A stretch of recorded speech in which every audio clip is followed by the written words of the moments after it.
Você acha que eu devo tirar a máscara? Você acha que eu devo tirar a máscara? Agora. Tudo bem?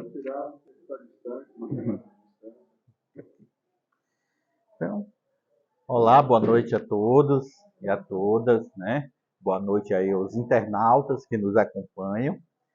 Mais uma vez, de volta a esta casa.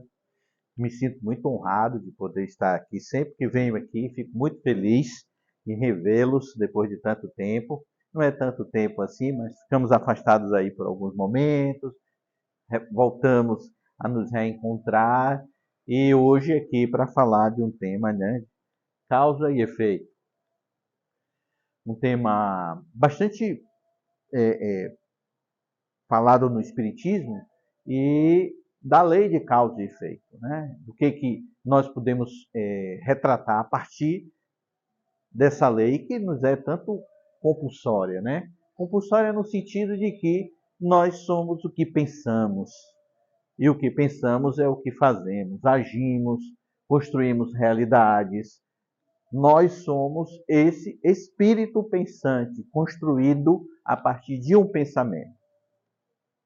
Lá no início, de quando nós não ainda nos entendíamos como espírito, como diz o livro dos espíritos criados simples, ignorantes, não tínhamos consciência de nós mesmos. Não sabíamos quem éramos nós. Apenas existíamos na realidade de sermos individualidade. E a partir do momento que o espírito toma conta da realidade do eu existo, nasce aí a identidade. A probabilidade desse espírito existir para o mundo, como nós costumamos dizer. E aí ele vem para os seus processos reencarnatórios. Para a gente parafrasear aquelas questões que já estão ditas antes, que habitamos o reino mineral, habitamos o reino vegetal, o reino animal, e hoje estamos aqui no reino hominal. Lembrando, quando somos criticados a respeito da ciência, de que não existe o reino hominal, porque nós estamos classificados dentro das ciências dos homens como animais superiores racionais, mas para os espíritas separarem os reinos, nós somos do reino hominal, daqueles que são encarnados e desencarnados.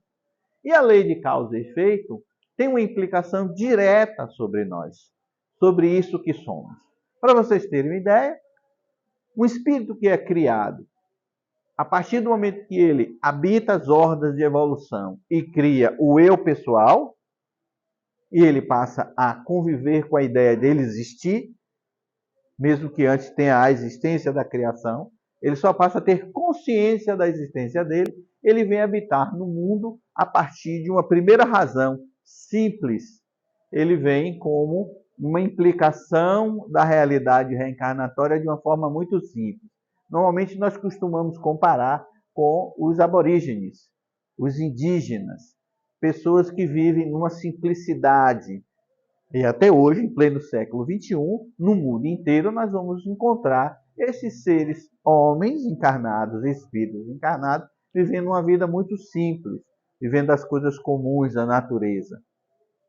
Com o passar dos processos, ele vai adquirindo conhecimento de si próprio. Em primeiro lugar, na lei de causa e efeito, ele entende que tudo que o rodeia, a partir dos seus órgãos e sentidos, é o que dá origem a ele. Ele diz que ele é filho do sol e filho da lua, e de que as trovoadas são os deuses, as questões da natureza eles traduzem como fantasiosas, né? Então, o limite dele é exatamente esse, a partir do conhecimento da simplicidade.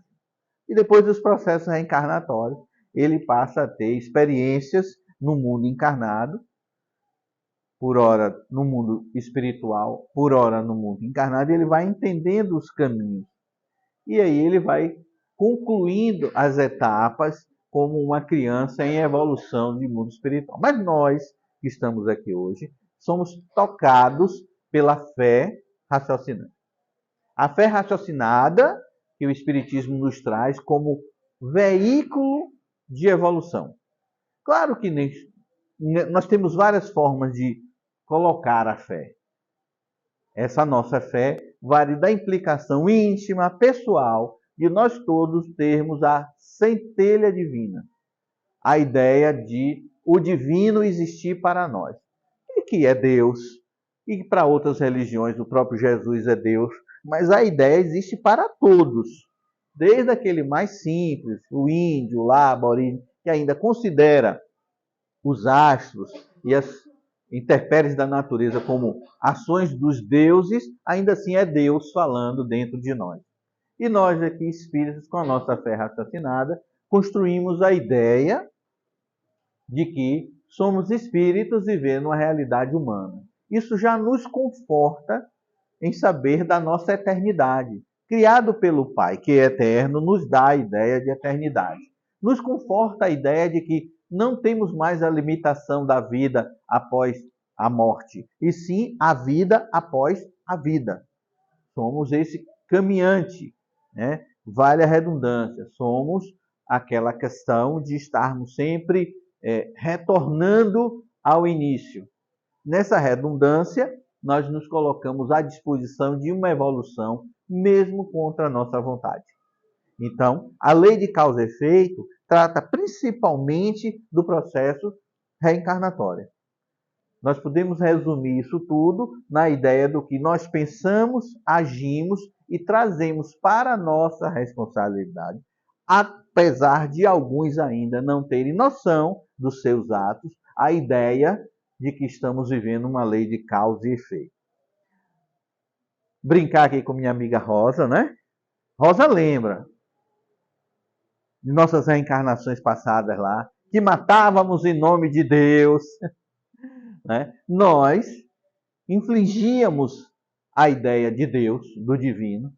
Nós éramos os conhecedores da ideia da realidade de Deus e, em nome de Deus, queríamos transformar outros na nossa crença, trazendo eles para acreditar como nós acreditávamos.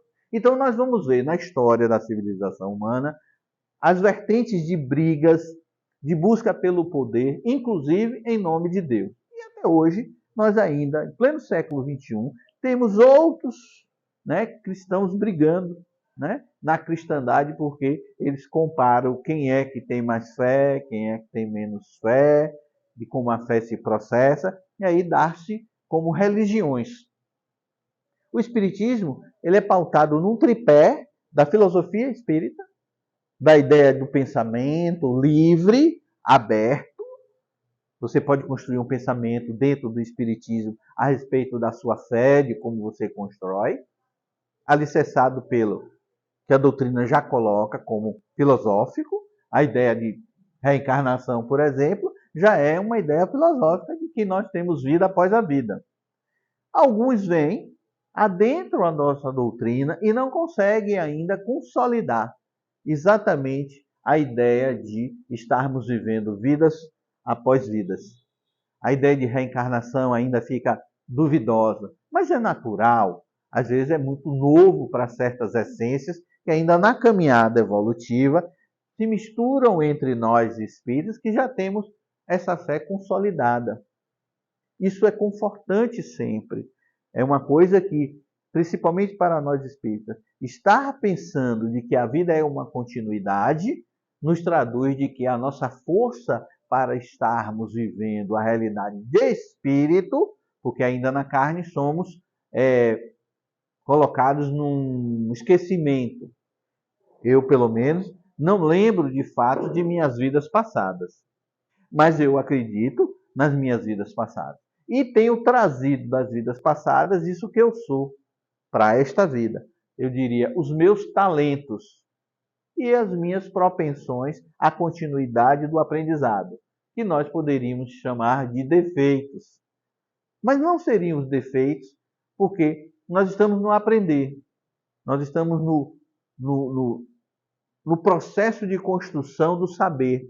Então, a lei de causa e efeito recai sobre nós todos naturalmente. Não porque eu tenho uma lei, que eu tenho que ler todos os seus itens, na qual ela se traduz por si só, e eu tenho que estar sempre atento a ela. Ela vale para todos. Mas nós espíritas estamos mais atentos a ela porque somos os pensadores. Somos aqueles que abrimos esse milênio, tem um pouco mais de 150 anos que o Espiritismo chegou para nós, somos aqueles que levamos o iluminar da consciência dos outros. Quantos de vocês, quantos de nós chegamos na casa espírita sem esses conceitos? Chegamos ou fomos trazidos para cá em sofrimento, em busca de um tratamento espiritual, porque aqui foi dito que pela lei de causa e efeito, aqui existiria um tratamento de ordem espiritual, na qual você ficaria livre daquele tormento, daquilo que lhe acomete, da cura, do milagre. Muitos vêm à nossa casa sem mesmo proferir a nossa fé. Vêm, inclusive, trazido de outras religiões e aqui permanecem. Aqui constroem um novo pensamento. Aqui encontram-se consigo mesmo.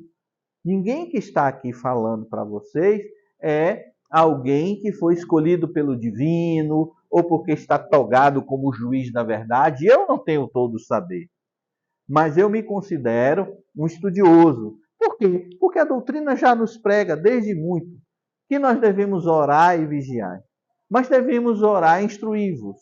E a instrução é implacável dentro da doutrina. Toda casa tem um grupo de estudo. Toda casa, todos são convidados a virem participar dos estudos. Aqueles que, porventura, ainda não estão em grupos de estudo, estabeleçam metas como objetivo de estar estudando.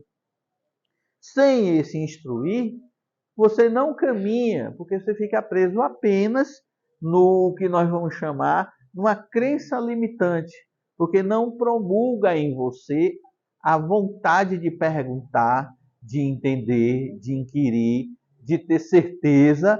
Temos um hóspede aí, né? Um convidado especial, de ter certeza, né? De estar crescendo. Quantos de vocês, ainda que espíritas, tratam o assunto da culpa, do sofrimento, como uma obrigação? Quantos fora do espiritismo, não entendendo a lei de causa e efeito, dizem: vocês espíritas pregam que a realidade do espírito é ter que sofrer para poder crescer. Não, nós não pregamos isso. Nós não temos um Deus tirano que nos obriga a nada. Muito pelo contrário, o nosso Deus é amor. Ele nos abraça o tempo todo e vive nos dizendo: vai, não erres mais. Mas o olhar dele, misericordioso sobre nós, nos coloca numa linha, né, para que nós possamos estar encontrando esse pensamento dentro da lei de causa e efeito, para nós termos a chance de autoobservação. A lei de causa e efeito, ela tem essa implicância. Quando você vem para o Espiritismo trazendo uma culpa, por exemplo, de atos que você veio a saber depois de um tempo, como, por exemplo, as mulheres e o aborto, né? Por que eu digo as mulheres e o aborto? Porque na vida das mulheres, essa ideia, essa questão, ela é muito, digamos assim, limitante por outras ordens. O próprio Espiritismo fala da condenação do aborto, mas ele não julga o aborto. Ele entende de que cada ato individual, pela lei de causa e efeito, traz para você uma querela, porém que é dignificante. Ela vai fazer uma construção a respeito da sua consciência. E aí a gente encontra dentro do Espiritismo alguém que chegou desavisadamente e descobre que o Espiritismo condena o aborto. E não entendendo, vive com a culpa. Eu estou sofrendo na minha vida porque um dia eu cometi um aborto e tudo mais. É um auto-julgamento sem um princípio de entender que Deus não... Nada nesta vida, uma folha que caia, não seja pela permissão de Deus. Então, se existiu esse ato, é porque houve uma permissividade. E por que isso? E você só julga o ato em si. Igual a mulher adúltera. Quando foi levada para ser julgada pelo Cristo, estavam julgando ela através dos olhos e das leis dos homens. E naquela época era comum o apedrejamento, era o julgamento total. E quando lançaram ela para cima do Cristo, o Cristo não a julgou, só perguntou a todos. Se existe alguém aqui que não tenha pecado, que atire a primeira pedra. Os primeiros que se afastaram foram os mais velhos. Tinham mais vida, logo tinham mais erros, mais pecado. Depois, os mais jovens, e aí ele perguntou para ela: cadê os seus acusadores? Ou seja, eu não estou julgando você, mas também eu não lhe livro da culpa. Todos foram embora. Então, se você não tem acusadores, vá e não peques mais. Veja que a inteligência do Cristo para colocar uma situação da lida das coisas dos homens, para que ele não possa julgar. Então, a lei de causa e efeito, na história espírita, desse espírito e tudo mais, que os espíritos vêm contar para a gente, no caminhar, o que foi que aconteceu com esta mulher? Vocês sabem? Vocês conhecem a história dela, depois daquilo? Ela não teve como voltar para a sociedade onde ela vivia, porque realmente existia uma acusação contra ela. O poder moral do Cristo não permitiu que ninguém fizesse nenhum julgamento. Ela foi ali livre de julgamento e ela seguiu estrada fora, sem saber o que fazer. Mais à frente, depois de caminhar bastante, ela encontrou uma espécie de hospedaria, estábulo, fazenda, e ali ela se arranchou no cair da noite e foi vista pela manhã pelas pessoas do estabelecimento e pediu que ela se retirasse. E ela pediu um prato de comida, algo que ela pudesse fazer para que pudesse ser uma troca e tudo mais. Como era um lugar que precisava de cuidado, a moça ofereceu a ela uma limpeza, né? Você me ajuda aqui na limpeza, mesmo porque eu tenho hóspedes que logo vão estar aí acordando, me ajude aqui na limpeza e depois eu vejo o que eu posso fazer por você. E ela ficou ali, né, colhendo os pratos e tudo mais. Essa hospedaria ficava à beira de uma bifurcação de caminhos. Era a estrada mais alta, foi ali onde ela parou, e existia uma estrada mais abaixo. E ela via sempre que as pessoas passavam lá. Mas à noite, o que era interessante é que ela via vultos se deslocando na estrada. Não tinha energia elétrica, né? Quase tudo era a luz do luar ou alguém que tivesse alguma tocha, alguma coisa assim. E ela começou a se aproximar e via que esses vultos se afastavam quando viam alguém. E ela percebeu que essas pessoas estavam ali, né, vasculhando o entorno da hospedaria, o lixo que era jogado, as coisas ali, catando essas coisas. E ela passou a oferecer, né, algo e foi conquistando e descobriu que essas pessoas eram as pessoas marginalizadas da época. Marginalizadas porque eram os leprosos que viviam afastados da comunidade. Naquela época, a lepra era uma doença que assustava muito. Então, qualquer pessoa que tivesse lepra, ele era expulso da sociedade e era viver ao léu, né? Então, eles viviam nos vales dos leprosos, como se dizia na época. Ela passou a cuidar deles.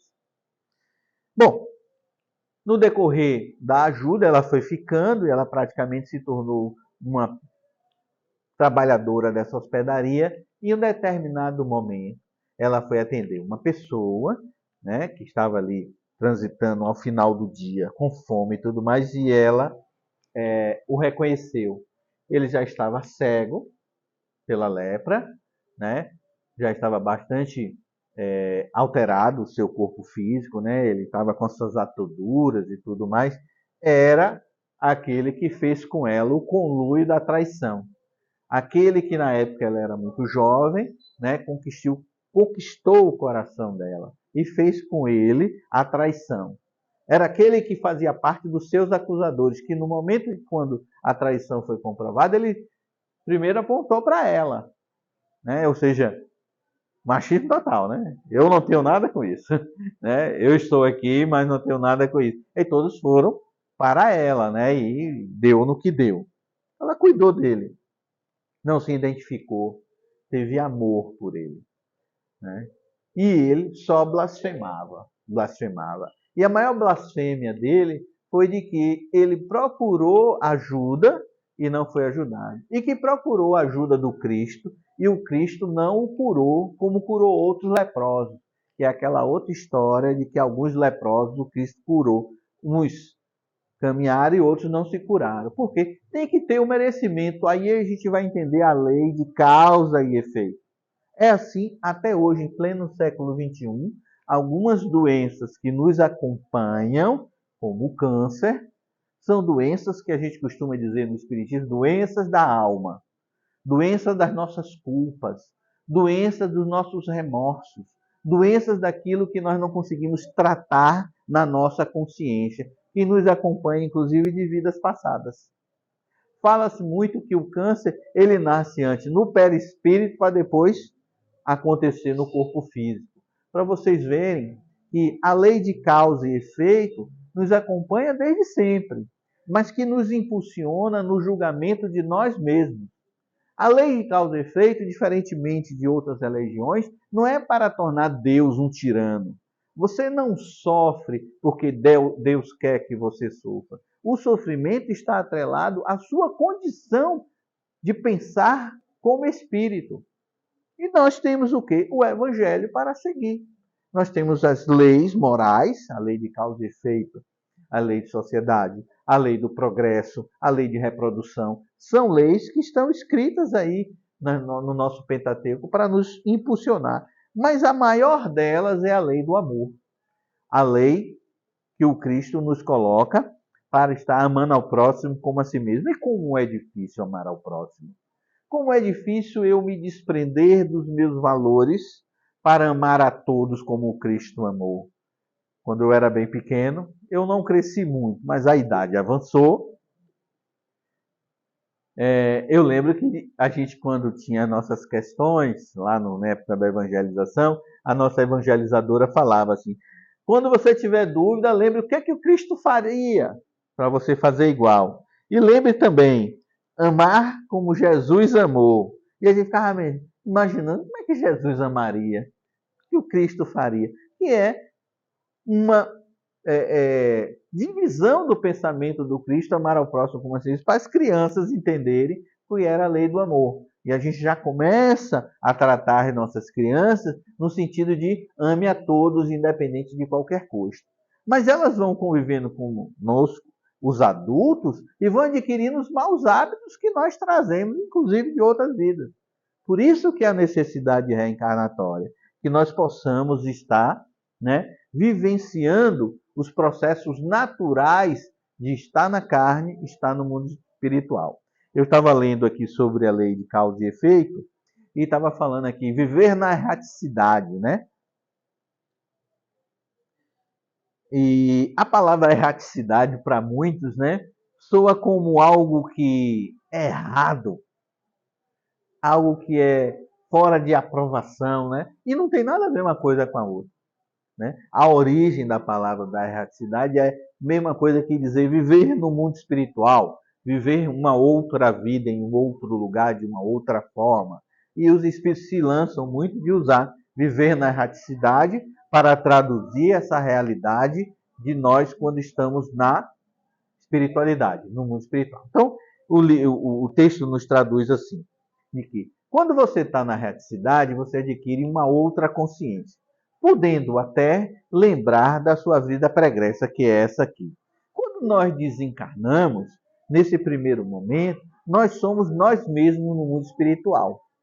Eu serei Jardel no mundo espiritual no primeiro momento. Mas se eu tiver consciência ampliada a respeito da vida futura, de que eu sou sim um espírito que vivi uma experiência na carne, se eu não me deixar desequilibrar sobre meus próprios pensamentos, o meu julgar, o que é que a gente pensa na hora de que nós vamos partir dessa para melhor? Como ficarão os meus? Quem vai cuidar dos meus filhos, dos bens que eu deixei? Eu quero deixar... E esse modelo de preocupação lhe prende mais aqui do que lá. E aí você atravessa a porta por o lado de lá, na preocupação de estar aqui. E muitas vezes aqui na casa espírita é comum as pessoas adentram a nossa casa com processos obsessivos do próprio companheiro que desencarnou, de um pai que desencarnou, de um irmão, porque os dois, na ignorância de você não conseguir, no auge do seu amor, permitir que esse ser caminhe, encontre o caminho dele na espiritualidade, aí você chama de volta. Ah, meu pai, estou com tanta saudade, se você estivesse aqui. Prende, Ele, por outro lado, desesperado de não se encontrar no mundo espiritual. O que eu estou fazendo aqui? Onde é que eu estou querendo voltar? E aí, se por sintonia, se juntam os dois e se apresentam aqui na Casa Espírita, no modelo conhecido como obsessão do bem. Claro que um pai nunca vai querer o mal de um filho. Um irmão, um parente, está ali por laços que se ligam a partir de sintonias. Ele no sofrimento lá de lá, querendo voltar, você no sofrimento chamando para voltar. A lei de causa e efeito causa nos dois um desequilíbrio, porque ele suga de você aquilo que ele ainda precisa, que você só tem e distribui porque você está encarnado, que é a energia do corpo material, conhecido como ectoplasma. Essa energia é uma energia construtiva, muito próxima da realidade da matéria. Quem está com fome vai se alimentar dessa energia ectoplasmática. Quem tem necessidades de viciações, essa energia é bastante confortadora, né? Alimenta quem está no mundo espiritual. Porque ele lá, ainda no seu perispírito denso, precisa dessa conexão. A lei de causa e efeito causa para ele e causa para você. E aí é preciso desfazer essa conexão. E aqui na Casa Espírita, para você que está chegando agora no Espiritismo, você que tem pouca experiência em lidar com os mortos, né? Como as pessoas dizem, né? Vocês são as pessoas que falam com mortos. Eu não. Eu não falo com morto, não. Eu falo com vivo, e muito bem vivo. E vem, conta história, e lembra, e fala de coisa que a gente não sabe, só poderia ser dito por ele. Né? E aí a gente tem um monte de história para contar no Espiritismo a respeito de quem já teria morrido. Né? E eles próprios nos causam, né? Certos momentos de risadas, de risos, de humor, né? Quando eles se descobrem mais vivos do que nunca no mundo espiritual. Quando eles nos indagam sobre a ideia dele estar vivo. Como você não está vivo? Se você está falando comigo. Não, é isso que eu não entendo. E aí, quando eles se tocam, né? Primeiro vem um choro convulsivo. Meu Deus, eu morri. Não, criatura, não morreu. Você está aí falando comigo. Mas é assim, se eu não morri, eu estou aqui e eu não estou aí, fica uma dúvida, né? E aí nós descortinamos o véu da ignorância para quem está do lado de lá. Mas o que é que nós estamos fazendo aqui agora? Conosco, estamos aqui na plateia, falando para os internautas que estão em casa. Nós estamos levando uma consciência da realidade de todos nós. O que eu sou? Quando lhe perguntam o que é o Espiritismo, qual é a melhor resposta? O Espiritismo é a religião dos espíritos. O que automaticamente lhe leva a crer de que dois espíritos desencarnados? Não. De todos os espíritos. Inclusive você, eu, eles desencarnados, a religião dos espíritos. Foi isso que o Cristo disse. André Luiz, que é o nosso grande repórter da vida espiritual, vem escrevendo a sua série desde a década de 40, Nosso Lar, No Mundo Maior, né? E Os Mensageiros, e todos eles na sequência, nos traz ideias e possibilidades daquilo que ele enxergava lá, que ele passou a compreender da essência do Espírito e traz para nós, numa diluição do pensamento espírita, nos traduzindo do que nós esperamos encontrar lá. Ainda preso no nosso inferno astral, o que é o inferno? O coisa ruim lá, né? Fogos, labaredas, né? O cramunhão, o chifrudo, o pé rachado, né? O fedorento, né? E várias denominações. Ainda assim, as crenças limitantes que nós viemos trazendo desses milênios para cá, nos trouxe medo. E hoje o Espiritismo não leva o medo, mas leva o conhecimento dessa lei de causa e efeito, que mostra para você, traduzindo da crença popular, do adágio popular, né? Aqui se faz, aqui se paga. Né? Um pouco disso, a lei de causa e efeito. Aqui o seu pensamento é força. Se você deseja o mal, você recolhe o mal. Tudo que vai e volta, não é assim? E agora tem uma nova que eu gosto de falar também, né? O universo está conspirando. Aí eu perdi a favor ou contra. Porque muito menos a favor e contra, porque nós nos encontramos na ignorância. Muitas vezes você está tendo um ato, lembra eu e Rosa lá? matando em nome de Jesus. Você é pagão. A gente cortava a cabeça, né? E por conta dessa nossa ignorância, nós adquirimos na nossa caminhada causa e efeito, e até hoje estamos, né, digamos assim, vivendo essa essência. Né? Vez por outra, nas nossas mediúnicas, aparecem uns que eu cortei a garganta, né? Porque você me matou. Ele no pensamento, preso no passado, vivendo aquela ideia do passado, porque eu teria tirado aquilo que ele chama de vida, que ele não se encontrou no mundo espiritual. E quantos se apresentam para nós presos em passados distantes da nossa vida presente? Quantos e quantos nós encontramos espíritos perdidos? Outro dia apareceu um espírito lá da Segunda Guerra Mundial, querendo saber se nós íamos atacar os japoneses. Que criatura do céu, em que mundo você vive? Preso na realidade dele. Então, o inferno que nós devemos encontrar é esse, da nossa não compreensão do mundo que nos rodeia. Mas o Espiritismo agora descortinou, clareou essa ideia. Então, nós todos somos espíritos vivendo a experiência na Terra. E uma das leis, que é a lei de causa e efeito, nos mostra, através do movimento reencarnatório, de que quantas vezes nós vamos ter que reencarnar, quantas forem necessárias para a nossa insurgência, para que nós possamos despertar o que é o verdadeiro amor, que é o amor Cristo. E isso nós encontramos já. Qual é o elixir dessa verdade? O Evangelho. Por que ele está posto para a gente como expoente? Porque ele é a tradução maior do que foi o amor entre nós, que foi o Cristo Jesus. Esse sim, esse é o exemplo sublime. Não há outro no nosso planeta que tenha amado tanto quanto ele amou. E nós queremos referendar esse amor, exercitando esse amor. E para isso precisamos compreender o Evangelho. Por isso que toda casa espírita tem um grupo do Evangelho. Aí você estuda o Evangelho. Aí você passou de ano. E aí, Marivaldo, vai ter o quê? Evangelho? Não vamos estudar agora André Luiz. Eu estou estudando André Luiz. Aí depois eu passei por outro livro André Luiz. Aí depois dá uma reviravolta na casa espiritual. Vamos todos estudar Evangelho. Como de novo? O Evangelho não tem fim. O meu grupo de estudo na pandemia, depois de ter estudado o tomo 1, o tomo 2, estava animadíssimo, já começando a estudar a segunda, que era Mensageiro de André Luiz, obras que eu já li, já reli, já fiz parte de grupo de estudo e tal.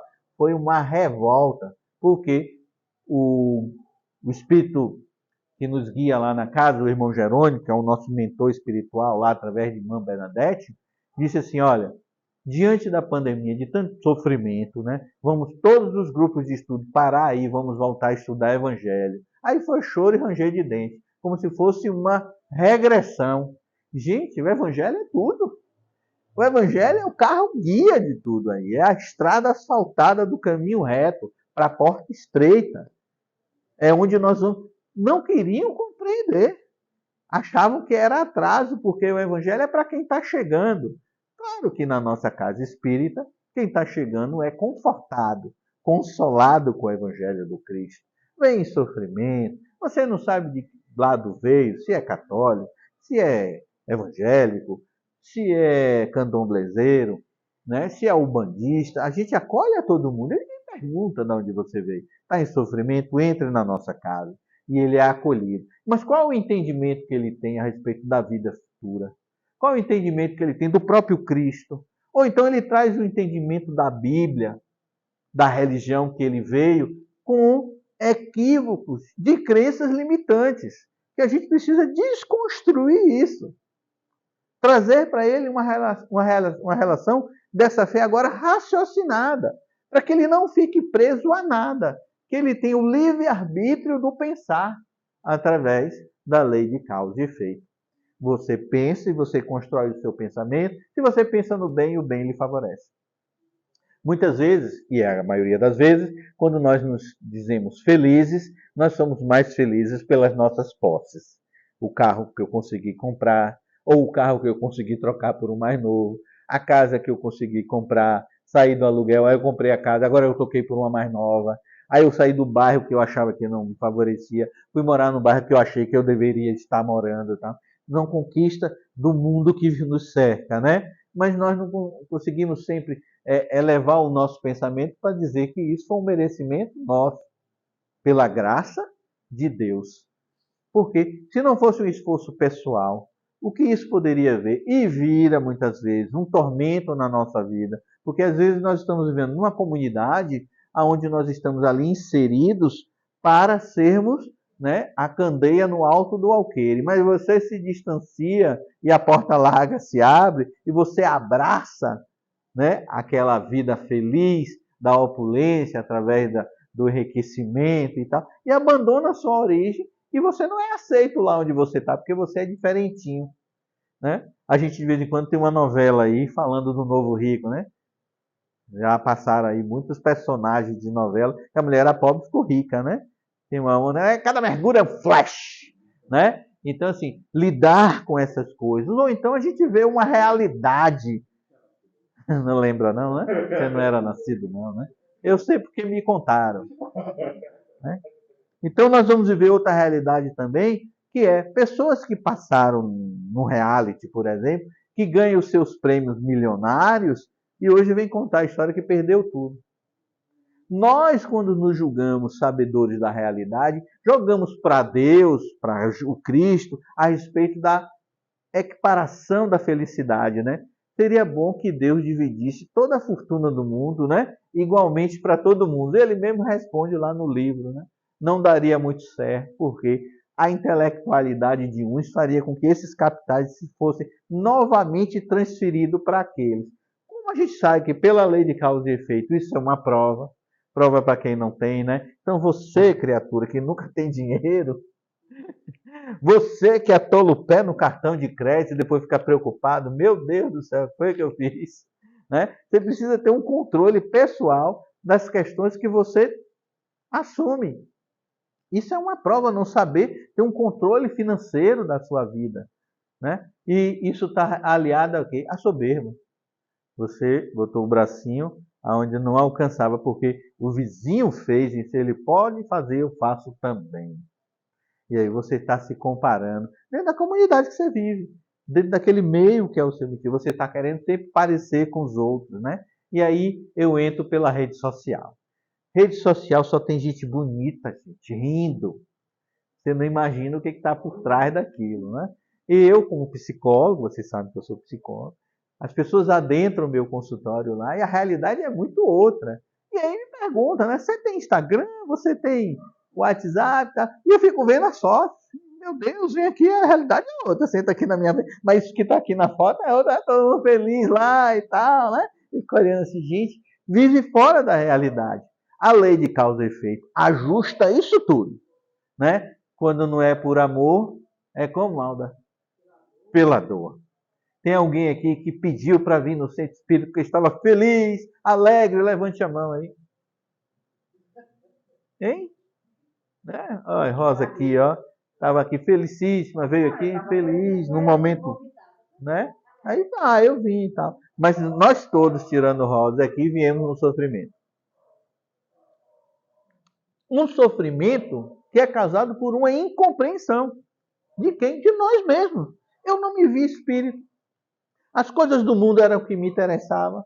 A ideia de vida futura, de que a morte não existe, não existia para mim. Então tudo era agora. Se eu tenho que ter, eu tenho que ter agora. O sacrifício de ter é agora.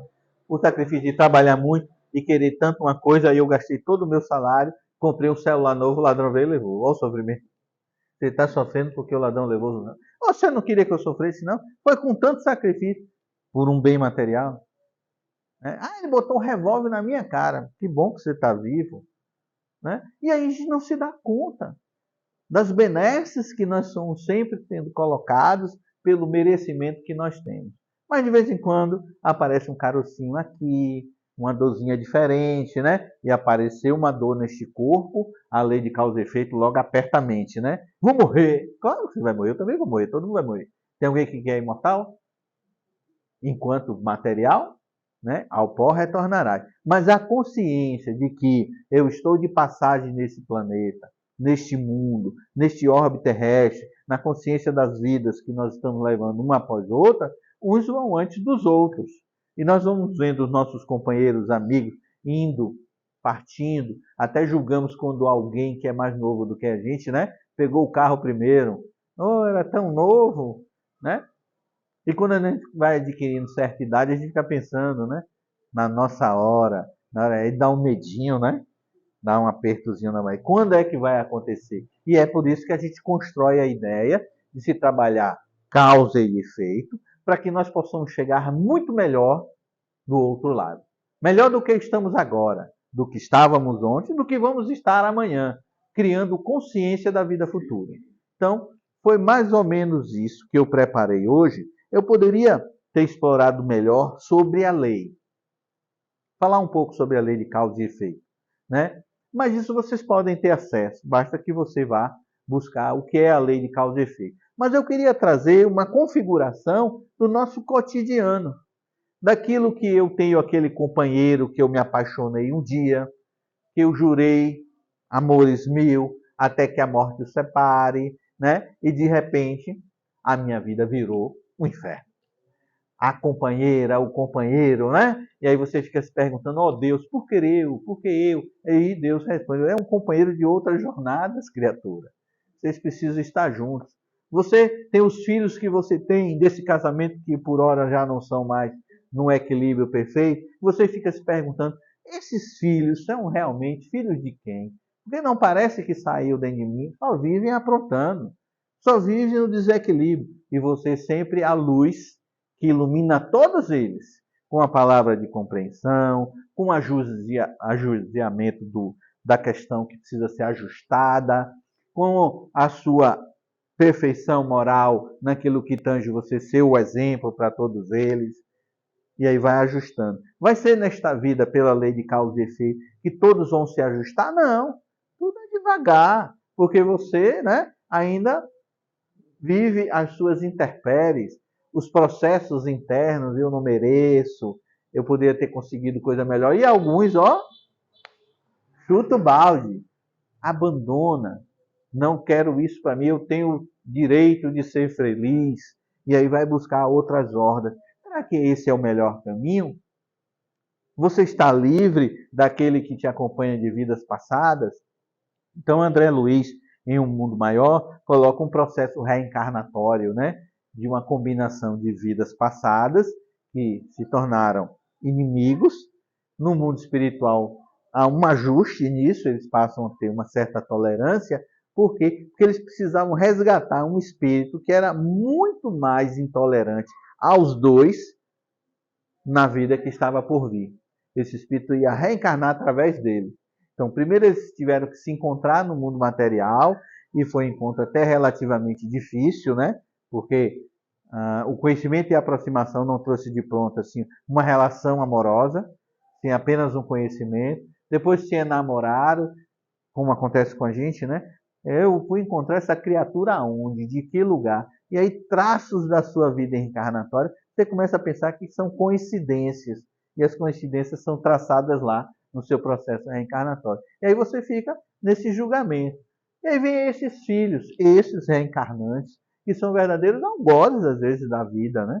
Trazendo para a gente muita dificuldade em lidar com eles. Quem é que quer ter um filho no mundo da drogatização?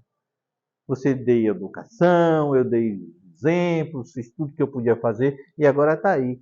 Foi sua? Foi seu o erro? Não. Você fez tudo o que estava possível, mas a índole dele levou ele àquele canto, àquele domo, àquela criação mental dele. Então nós vamos ver as nossas crianças no seu desenvolvimento normal, mas a partir da adolescência eles estão quase que por conta própria. Nós é que vamos fazendo ajustes, né? Filhos criados, trabalho dobrado, né? Meu, criatura, você tem 30 anos. Eu não posso estar sustentando você dentro da minha casa ainda, né? Ainda traz a namorada para morar dentro de casa, né? Criatura acorda 11 horas, não lava um copo, né? Você fica, ó, pode falar. Se falar, ele vira um bicho e tal. Então, são situações que eu estou falando aqui que nós vivemos dentro dos nossos lares, das nossas casas, né? De filhos que, vamos dizer assim, ficaram mal criados, né? Então, a gente vai encontrar isso com uma certa naturalidade, é comum a gente ver esses ordenamentos sociais, né, de famílias reencarnatórias, apenas para falar que tudo faz parte de uma lei de causa e efeito. Então, Carregue o seu fardo. Ah, mas é muito pesado. Deus não dá o fardo àquele que não possa carregar. Carregar, viver na excelência crística, de amar a esses que ainda por ora são frutos de uma relação aqui e agora, e siga em frente. Sendo a candeia que ilumina a esses e aos outros. Que Deus nos abençoe, que possa nos colocar em um bom lugar a todo momento, que nós tenhamos luz, iluminação nas nossas mentes, para que cada vez mais a espiritualidade maior possa nos consolar nos seus caminhos, nos colocando a mão abençoada, que nós não possamos nos perder. É assim que ela tem feito conosco a todo momento, nos guiando, nos convidando à boa ação, para que estejamos sempre dentro da lei da causa e efeito, construindo cada vez mais o Cristo em nós. Como o apóstolo falou, Deus em mim, e possamos estar aí perto do final do ano, num ano tão difícil quanto tantos outros, com suas excepcionalidades. Estamos voltando aí a usar máscaras, né? A minha está aqui, viu, internauta? A minha está aqui. Só estou sem máscara porque eu estou falando para vocês, mas respeitando uma distância e querendo desejar a todos, que eu não estarei vendo nos próximos dias. Amanhã já é dezembro, né? E aí temos uma comemoração, um rito de passagem, algo que nos traduz o que é mais bonito dentro de quem é cristão, da vida cristã, que é a ideia do nascimento do Cristo. Que possamos vivenciar essa realidade com a natureza em calma, né? Em tranquilidade. Não precisamos tanta comida, não precisamos tanta opulência, mesmo que não temos tanto para fazer isso, né? Vamos nos acalmar apenas no pensamento de termos um mundo melhor, que possamos nos amar mais. Que Deus nos abençoe, que Jesus nos crie e que possa nos dar aí a todo momento luz e coragem para viver. Muito obrigado e boa noite.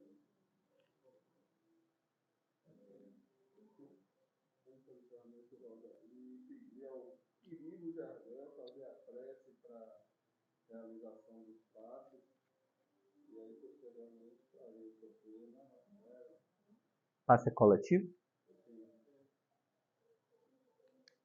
Estamos no ar ainda? Uhum. Bom, então eu vou pedir a todos os presentes, quem estiver em casa nos observando, que possa se concentrar agora, para que nós possamos ter o contato da espiritualidade maior desta casa, que os mentores já se fazem presentes, e com a abnegação daqueles que estão aqui, trabalhadores dessa casa, médios trabalhadores, que emprestarão aí o seu ectoplasma, para junto com a espiritualidade maior, possamos estar todos no caminho de recebermos os frutos etéreos da espiritualidade. Para tanto, convoco a todos a uma oração. Vamos orar o Pai Nosso. Eu começo devagarinho, vocês vão até o final e eu lembro que nós vamos encerrar. E aí o passe coletivo. Pai Nosso que estais no céu, santificado seja o vosso nome. Venha a nós o vosso reino. Seja feita a vossa vontade.